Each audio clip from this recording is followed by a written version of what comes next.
Hey everyone, and welcome back to the channel. Today, we're diving deep into the shadows of the internet to uncover the story of a figure who haunted our screens and imaginations for years. A tall, faceless man in a black suit, lurking in the woods. A digital ghost story that became terrifyingly real. That's right, we're talking about the one and only Slender Man. So, where did this modern-day bogeyman even come from? It all started back in June 2009. A user named Eric Knudsen, who went by the alias Victor Surge, posted on the Something Awful forums. The forum was running a Photoshop contest, challenging users to create paranormal images. Knudsen submitted to black and white photos. Both showed groups of children, but lurking in the background of each was a tall, thin figure in a dark suit. He added some creepy captions, one of which read, "We didn't want to go. We didn't want to kill him, but its persistent silence and outstretched arms horrified and comforted us at the same time." And just like that, a legend was born. What made Slender Man so terrifyingly effective was his vagueness. Knudsen intentionally left his creation as a blank slate. He was tall, unnaturally so, with a featureless white face and a stark black suit. Sometimes he had long, tentacle-like arms. But his motives, his powers, where he came from, no one knew. This ambiguity was a stroke of genius. It allowed anyone and everyone to add to the lore, to build upon the mythos. Slender Man wasn't owned by a corporation. He belonged to the internet. This open-source approach to horror is what we now call it creepypasta, a scary story copied and pasted across the web. And the internet ran with it. Soon, stories, fan art, and videos started popping up everywhere. The core elements remained the same. Slender Man stalks his victims, often children or young adults, from a distance, usually in forests or abandoned places. He doesn't need to chase you.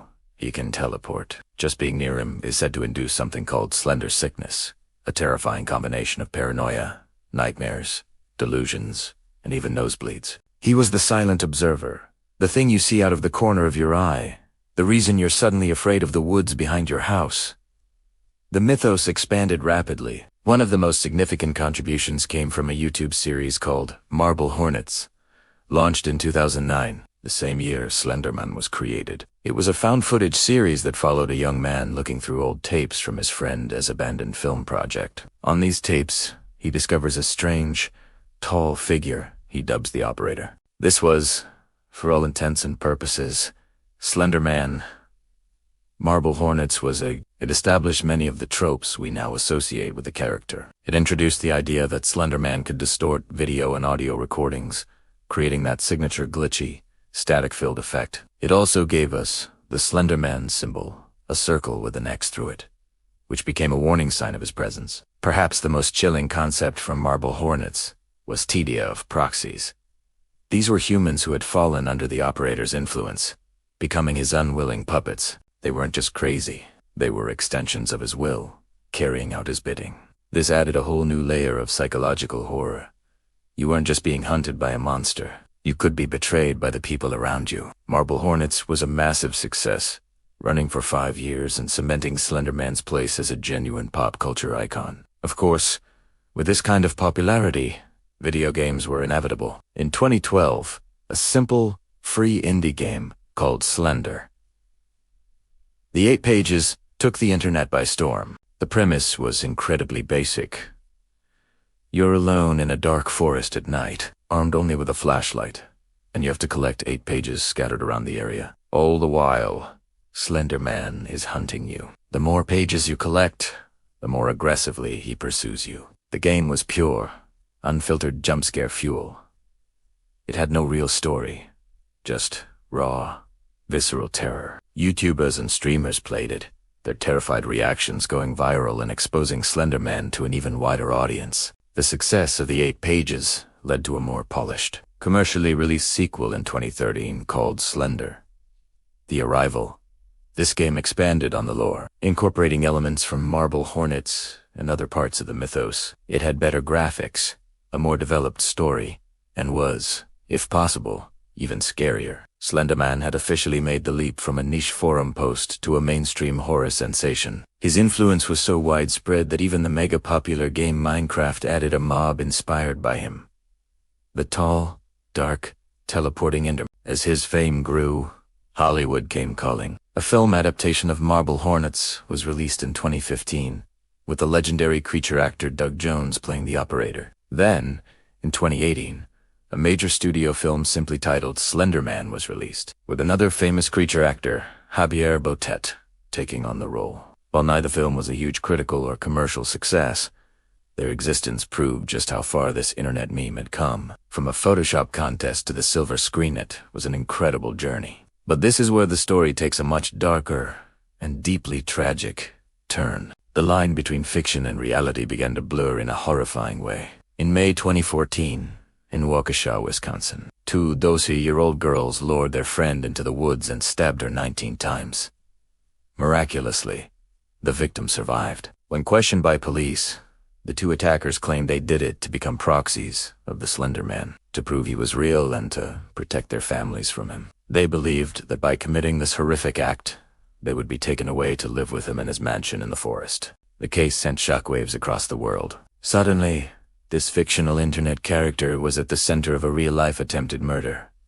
It sparked a moral panic. Parents, educators, and the media began asking serious questions about the influence of online content on young, impressionable minds. Who was responsible when a story becomes a motive for violence? The creator, Eric Knudsen, was devastated, releasing a statement expressing his sympathies for everyone affected by the tragedy. The creepypasta community itself reeled, with many administrators of fan sites posting disclaimers to remind readers that Slender Man was a work of fiction. The Waukesha stabbing became the subject of a 2016 HBO documentary called Beware the Slender Man. The film explored not only the crime itself, but also the girl's fascination with the mythos, the nature of belief in the digital age, and the complex issues of mental health that were at play. It was a sobering look at how a fictional monster, born from collective imagination, could have such devastating real-world consequences. This tragic event forever changed the perception of Slender Man.